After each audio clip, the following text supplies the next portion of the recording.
चार दोस्त थे, रवि, सोनू, अजय और विक्रम।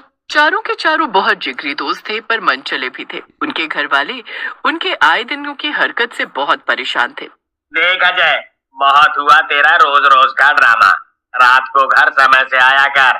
इस घर में रहना है तो यहाँ के नियम भी मानने पड़ेंगे, वरना कहीं और ठिकाना ढूंढ ले। क्या पापा, आप भी रोज सुबह सुबह ही चालू हो जाते हो? मेरी उम्र अभी खेलने खाने घूमने की है। अभी मस्ती नहीं करूंगा तो कब करूंगा? बहस करते हुए अजय घर से निकल जाता है। इधर सोनू की मम्मी सोनू का रिश्ता करवाना चाहती थी, पर सोनू था कि हर बार अपने मनचले स्वभाव की वजह से बात बिगाड़ देता। देख बेटा, मेरी उम्र हो रही है, मैं अक्सर बीमार रहती हूँ। अपनी आंखों के सामने तेरा घर बसता हुआ देख लूं, फिर चैन से मर सकूंगी। क्या मम्मी, इतने सालों से यही बोल रही हो तुम, पर देखो भली चंगी तो हो ना तुम अभी तक, आगे भी रहोगी। अगर तेरी शादी करवा पाई तो रह भी जाओ, बहू आएगी तो सेवा करेगी और घर संभालेगी, तो मैं चिंता मुक्त हो जाऊंगी, तभी तो जी पाऊंगी आगे, वरना तो तेरी चिंता में मेरा मरना तय है। अच्छा ठीक है मम्मी, इस बार तुम जो रिश्ता लाओगी मैं शादी कर लूंगा और कोई बात नहीं बिगाड़ूंगा। तू बस लड़की और उसके परिवार के सामने चुप रही हो, बाकी सब मैं संभाल लूंगी। तेरी जबान और हंसी मजाक की वजह से कई अच्छे रिश्ते हाथ से निकल गए मेरे। तभी विक्रम का फोन आता है। हेलो सोनू, आया नहीं तू अभी तक? हम सब अड्डे पर तेरा इंतजार कर रहे हैं, कब तक आएगा तू? होली भी तो खेलनी है हमें, और फिर हमारी मस्ती भी होगी आज। जल्दी आ, एक मैं ब्रांडेड बोतल भी लाया हूँ। हाँ हाँ आता हूँ। फिर चारों दोस्त जमकर होली खेलते हैं और नशे में धुत हो जाते हैं। रवि, अजय, सोनू और विक्रम चारों दोस्त रंग खेलकर अब कुछ नया रोमांच चाहते थे। यार, हर साल एक ही तरह से होली खेलते हैं, बोर हो गए हैं। वही रंग लगाओ, दारू पियो, बस होली खत्म। सही बात है भाई, जिंदगी बहुत आम हो गई है, कुछ नया जैसा है ही नहीं करने को। वही घिसी पिटी नौकरी, 4 पैसों के लिए दिन भर गधा मजदूरी करो। हाँ यार, मेरी तो मम्मी भी अब शादी के लिए पीछे पड़ गई है। लगता है इस साल मेरे पैर बांध के ही मानेंगी। शादी के बाद फिर तू अपनी लुगाई की बात मानेगा, है ना? वो बोलेगी बैठ तो बैठ, वो बोलेगी उठ तो उठ, वो बोलेगी सावधान तो तू बोलेगा यस जान।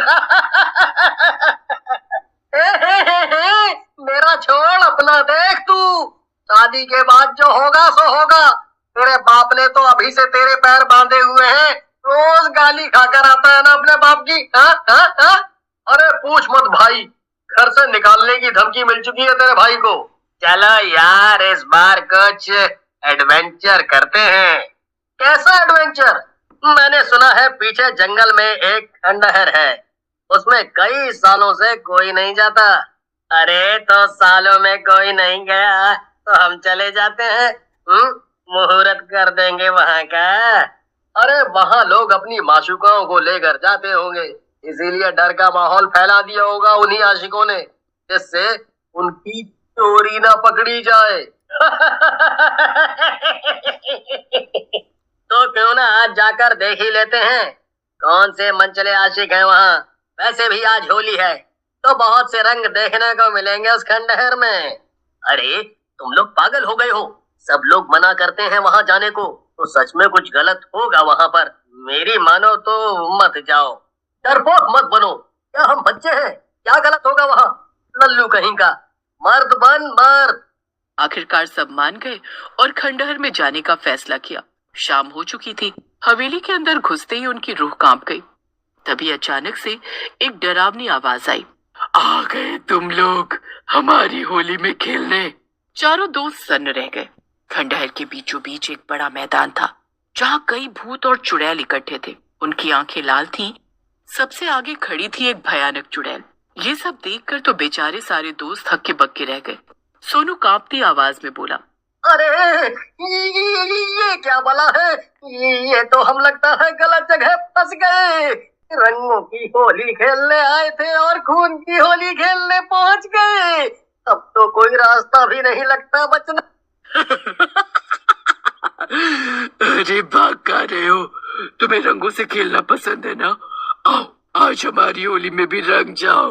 आओ ना, अरे सुनो तो।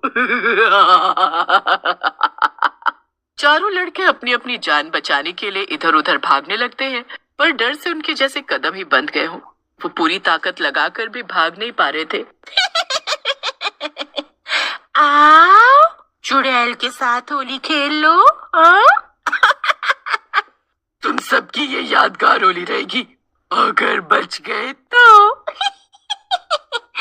वरना मरने के बाद नरक में याद करना इस होली को, क्योंकि तुम जैसे मनचलों के नसीब में स्वर्ग तो नहीं होगा। पर हमने तो किसी का कुछ नहीं बिगाड़ा, हमें छोड़ दो, हमें जाने दो। भूल हो गई, यहाँ आ गए, गलती सुधारने का एक मौका दे दो। अब आए हो तो रंग लो हमारे रंग में। आओ जरा पास तो आओ। मारना कौन चाहता है तुम लोगों को? मैं तो बस तुम्हें दर्द देना चाहती हूँ। एक झटके में मारने से क्या एहसास होगा तुम्हें? जब तिल तिल दर्द से चीख चीख कर मरोगे तब एहसास होगा अपने जीवन की गलतियों का। सुना तुम लोगों ने? फिर चुड़ैल ने अपने भूतों को आदेश दिया कि इन लोगों को और तड़पाओ। तभी अचानक विक्रम की नजर एक पुरानी तस्वीर पर पड़ी जिस पर धूल जमी थी। उसने जब धूल हटाई तो वो एक औरत की तस्वीर दिखी। वो ठीक चुड़ैल जैसी लग रही थी।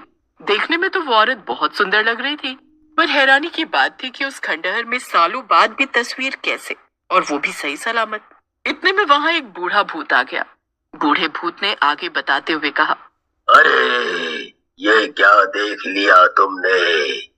भला की खूबसूरत थी ये लड़की अपने समय पर, लोग मरते थे इसके लिए, पागल थे कितने लोग इसे पाने के लिए। और ये है कौन? और इस भूतिया जगह पर इसकी तस्वीर क्या कर रही है? ये रूप कला थी, एकदम कमसिन कली, पहली नजर में घायल कर देने वाले इसके हैं। कोयल सी मीठी बोली, उफ, बस पूछो मत, जितनी तारीफ करो कम है रूप कला की। तो क्या हुआ इसे फिर? क्या ये खंडहर इसका घर था पहले, या इसके घर वालों की जमीन? 100 साल पहले भी ऐसे ही होली का त्योहार चल रहा था। सब हंसी खुशी खेल रहे थे होली, एक दूसरे को रंग लगा रहे थे। तभी 2-3 मनचले भी होली मनाने घुस आए, और फिर सब कुछ बदल गया। अरे इतनी पी रखी है क्या जो लड़के और लड़की का फर्क समझ नहीं आ रहा? या अपनी मर्यादा भूल गए हो? सारी शर्म क्या शराब की बोतल खरीदने में बेच दी, या तेरे घर में माँ बहन नहीं है जो औरतों से बात करने की तमीज नहीं सीख पाए कभी? इस पर उन लड़कों को बहुत गुस्सा आया। उस वक्त तो वो वहां से चले गए। रूपकला को लगा कि बला टल गई। शाम होते होते लोग होली खेलना बंद कर देते हैं। तभी रूपकला का प्रेमी उससे मिलने आता है। वे दोनों अक्सर इसी खंडहर में मिलते थे। उन्हें पता ही नहीं चला कि होली वाले मनचले लड़के रूपकला का पीछा कर रहे थे। वो गांव में जाकर एक खबर फैला देता है कि गांव के किनारे एक पुराना खंडहर है जिसे शापित हवेली कहा जाता है। वहां चुड़ैल पिशाच रहते थे जो हर होली की रात वहां अजीब खेल खेलती है। इस पर तो गांव वालों ने इस अफवाह की सच्चाई जानने की ठानी, और वे लोग उसी हवेली में पहुंच जाते हैं जहां रूपकला अपने प्रेमी के साथ समय व्यतीत कर रही थी। गांव वालों ने रूपकला की एक न सुनी और उसे उसके प्रेमी के साथ ही जला दिया। तब से उसकी आत्मा इसी हवेली में है जो अब खंडहर बन चुकी है। इधर चारों दोस्त अब पूरी तरह फंस चुके थे। हवेली के सभी दरवाजे बंद थे। तभी बूढ़े भूत ने अपनी शक्ति से एक जादुई रहस्यमय दरवाजा बनाया जो सीधा गांव की तरफ जाता था। अगले ही पल चारों दोस्त उसमें घुसकर गांव में सीधा पहुंच गए। बाहर आते ही उन लोगों ने गांव में रूपकला की सच्चाई सबको बताई, और देखते ही देखते जैसे पूरे गांव को रूपकला चुड़ैल की सच्चाई पता चलती है, उधर चुड़ैल भूत सबको मुक्ति मिल जाती है।